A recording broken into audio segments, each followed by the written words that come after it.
الأخت مقبرة خزيمة. تخرج من الإصلاح مش من الإسلاء. سلام الله على درب دمع. بانضمام الزميل الجديد إليكم. أنا عندي 5 مليون مجنون وكلهم مسلعي. أما عبد الكريم بيقول قال مثل أبو هريرة. السلام عليكم، رضوان أحمد يحييكم بأجمل تحية. سنحكي لكم اليوم مجموعة طرائف ونوادر قصيرة مروية عن مجموعة من حكام اليمن، رؤساء وأئمة، فهيا بنا.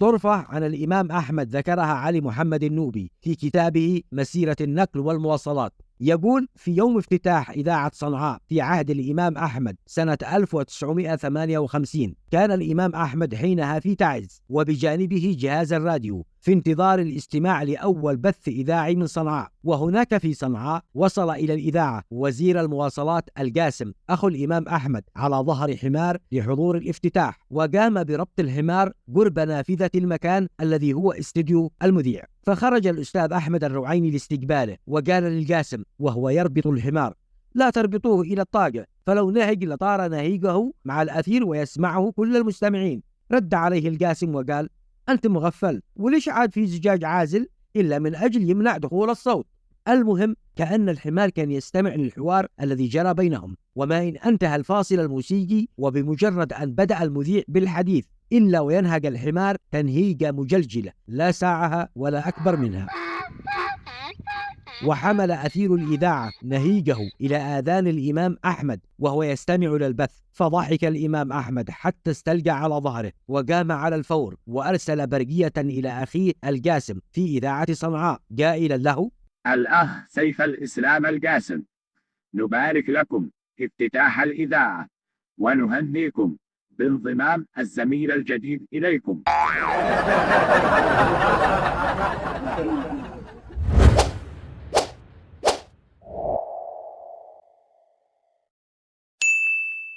روي عن المناضل العزي صالح السنيدار أن الإمام يحيى سجنه لفترة من الزمن، وعند لحظة الإفراج عنه اشترطوا عليه مقابل إطلاق سراحه أن يحلف يمين أنه لم يقل أي قول ساخر ضد السلطة والإمام، إذ أنه أشيع عن السنيدار حينها أنه سخر من أسلوب الإمام في اعتقال أقارب المطلوبين أمنيا بدلا عنهم حتى يسلموا أنفسهم، بقوله: جنود الإمام سيحبسون حمار علي دلها بعد هروبه بدلا عنه.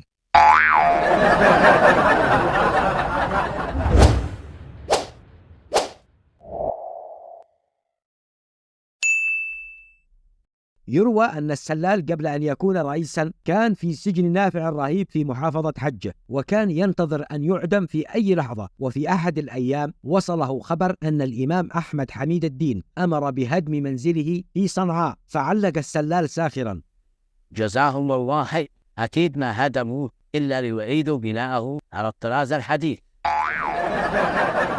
ويروى عن المشير عبد الله السلال وقد أصبح رئيسا للبلد، وأثناء ما كان يواجه عشرات الجبهات القتالية الشرسة من قبل الملكيين، تصدت لسيارته امرأة وهو في طريقه إلى منزله بصنعاء، فأمر السائق بالتوقف وسأل عن حاجة المرأة، فأجابت بصوت عال والدموع تذرف من عينيها: ابني يا سلال، ابني.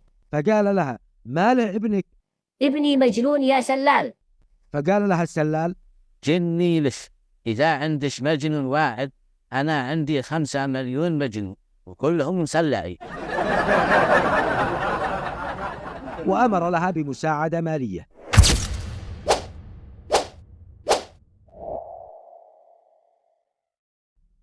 في عهد الرئيس القاضي الراحل عبد الرحمن الإرياني أصدر قراراً يقضي بكفالة أسر شهداء ثورة سبتمبر، وكان المشائخ والأعيان يأتون إليه في القصر الجمهوري لكي يعتمد لهم الرئيس رعاياهم من الشهداء. أحد أفراد القبائل شاهد ذلك الإقبال فذهب معهم إلى باب مكتب الرئيس، وكان قد فهم أن الشهداء يمنحون راتبا شهريا، ففرح القبيلي ولمح من بعيد ما يكتبونه من صيغة في التقديم وحفظها تماما، فذهب إلى أحد الكتاب وطلب منه أن يكتب له طلبا، واشترط عليه أن يكتب ما يمليه عليه بالحرف، وهو التالي: فضيلة القاضي عبد الرحمن الإرياني حفظكم الله، نطلب منكم أن تمنحونا راتبا شهريا لكوني أحد شهداء الثورة، ولكم الشكر. مقدم الطلب أخوكم الشهيد فلان الفلاني. المهم قدم الطلب، وقرأ الرئيس الإرياني التقديم فذهل، ثم سأله: ما اسم الشهيد وما صلة قرابتك به؟ فقال له: أنا شهيد يا سيد الرئيس. ضحك الرئيس الإرياني وكتب في رأس قائمة التقديم ما يلي: الأخت مقبرة خزيمة، حياكم الله، أفيدونا مشكورين، ما سبب رجوع المذكور من عندكم؟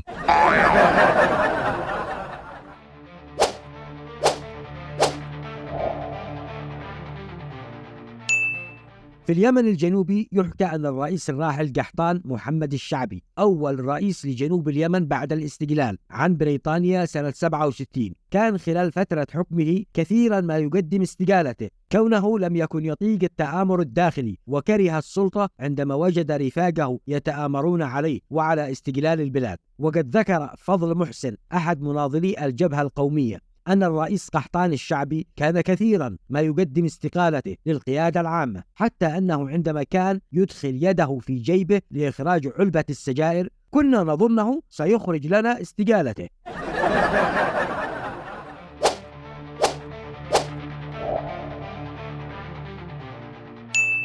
ذكر اللواء محمد علي صلاح في مذكراته أن سبب الضحك الظاهرة في هذه الصورة أمامكم أن الرئيس إبراهيم الحمدي أثناء زيارته للصين عندما شعر بالبرد القارس أنزل طرفي الكوفية وقال ممازحا: سلام الله على برد ظمأ.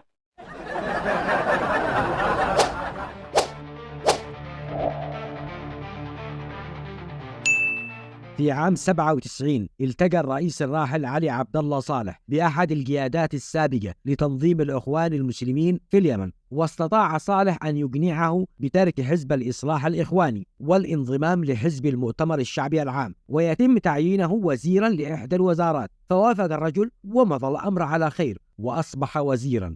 اللي حصل بعدها أن هذا الرجل الإخواني السابق بالغ في إثبات تخليه عن أفكار الإخوان، وبدأ يقدم نفسه للإعلام وللناس كعلماني منفتح جدا جدا، وتحول من شبه داعية إسلامي إلى رجل حداثي، وأشيعت عنه بعض الأمور التي قد تكون صحيحة وقد تكون مجرد إشاعات مغرضة.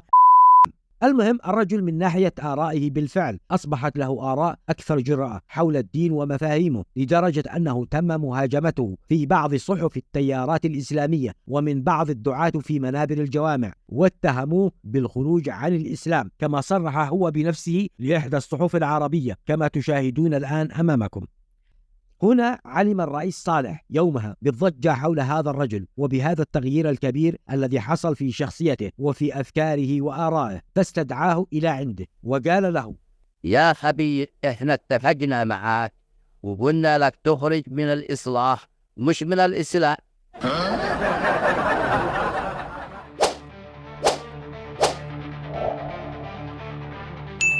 روى الأستاذ محمد عيضة وزير الأوقاف والإرشاد طرفة قصيرة جمعت الرئيس علي عبد الله صالح بالدكتور عبد الكريم الإرياني. يقول: في آخر زيارة للرئيس السابق علي عبد الله صالح لمحافظة صعدة دعي الكثير من مشايخ المحافظة ووجهائها ودعاتها لمائدة الغداء التي أعدها التاجر المعروف فارس بن حسن مناع على شرف الرئيس والوفد المرافق له. جلس الرئيس على المائدة في القصر الجمهوري بصعدة، وحوله عبد الكريم الإرياني وإسماعيل الوزير وحمود عباد وآخرين من صعدة. وأضاف عيضة: سمعت الرئيس صالح يقول ممازحا: بعد ما أموت بعد طول العمر إن شاء الله أشتي الذي يروي عني إسماعيل الوزير وحمود عباد، مشتيش عبد الكريم الإرياني.